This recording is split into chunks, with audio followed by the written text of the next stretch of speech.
Hello, Bobs. Um, Finishing up grandmother's stories. The stories of Emily Ward, as recalled by her great niece, or niece, Frances Hurlbut. Uncle Eber tells a story. Just as. Alright. Start over. Uncle Eber tells a story. Just as Grandma concluded her story, a latch key clicked, the hall door opened, and in walked Uncle Eber. His little son Eber and Porty were soon in his lap, and the children, each and all, crowded around him and asked him to tell a story that Grandma had been telling, a story about when she was a little girl, and wouldn't he tell a story about when he was a little boy? Uncle Eber's eyes twinkled merrily, for there was nothing he liked better than to be surrounded and overpowered by a host of little children. But he said he couldn't at that moment think of anything that did happen to him when he was a little boy. Well, said one of the aunties, tell about how you lost your first vessel and how you came near failing in business in consequence. I used to like to hear you tell that story when I was a little girl. That, said Uncle Eber, was a long time ago when I was a young man and had just started in business for myself.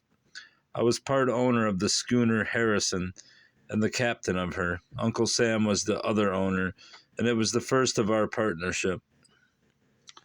The vessel was a beauty, and as I walked her decks, I suppose I was as happy as a young man of 25 with plenty of hope and good business could well be.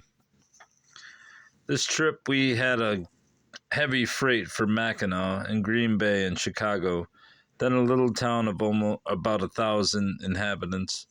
I owned most of the cargo and expected to make a big profit on it. We had a good trip.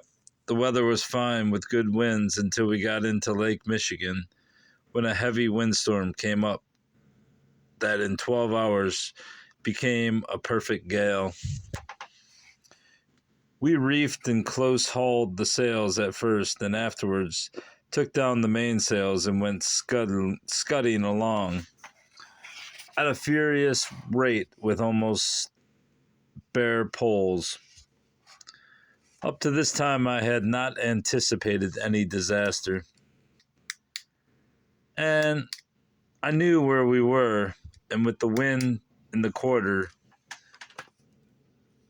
it was nothing.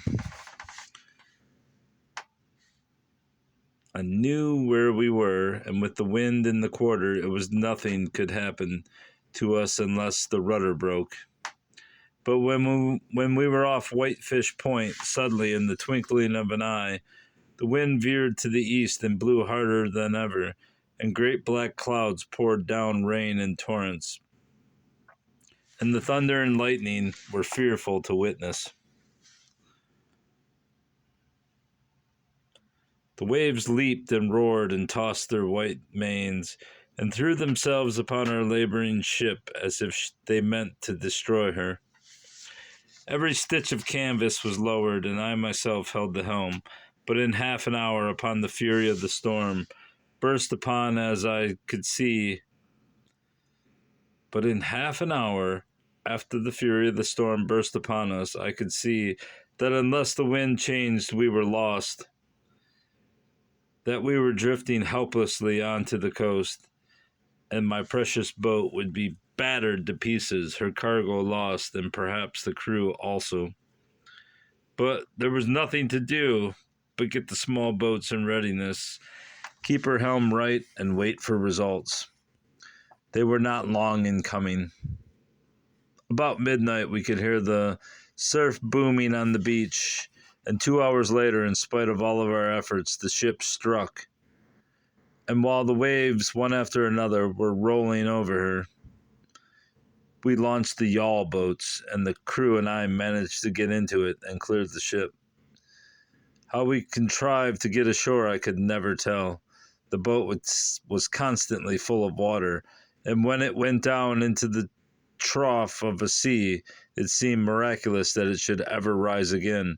But somehow or other, the winds and the waves deposited us on the shore, and we found shelter in a fisherman's cabin.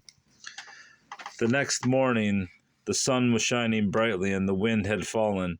And but for the turbulence of the waves that could not be so quickly stilled, you would not have known that there had been a storm.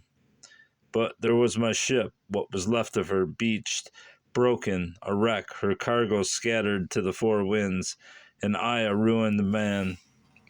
I went to Detroit to try to fix up matters. Yeah, I'm trying to fix up this page. But I had no money. Uncle Sam had lost so much he couldn't advance any.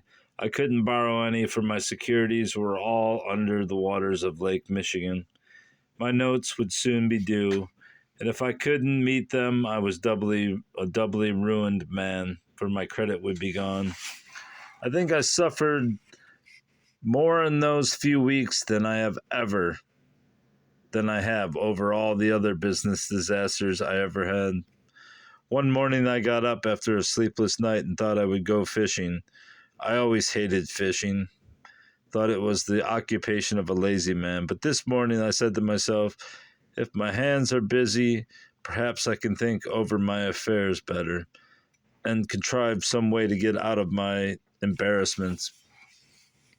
So I got some fishing tackle and was walking down Jefferson Avenue, my head hanging and in a very melancholy frame of mind, when a hand touched my shoulder and a friendly voice said, "What in the world is the matter with you, Eber? I have shouted your name 3 times and you haven't heard. Come back to my hotel. I've got something for you from Emily and your father." My heart leaped at the friendly voice and words, and I went back with him. When we got to his room, he closed and locked the door, opened his valise, and took out a big package and gave me. What do you think? The children couldn't think, though they tried hard. He gave me $1,500 that Emily and father had made, though Emily sent the most of it. They had sent it to me, for they had heard of the loss of the ship and cargo, and thought I might be in need of money. I am not ashamed to say that when I got that money, tears that I could not control rolled down my cheeks. Tears of joy at the unexpected relief, and because my heart was so full of love and gratitude to the dear ones who had given it. Here Grandma furtively wiped her eyes. Small as you may think the sum was, it paid my debts and upheld my credit.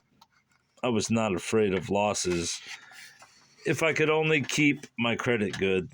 But for Emily, I never should have had that $1,500, and what I could have done without it, I have never liked to think about.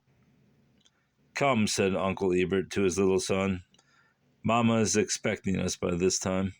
And so across the street they went to the other house, while Golden Hair said, Grandma, were you that Emily? And Grandma said yes.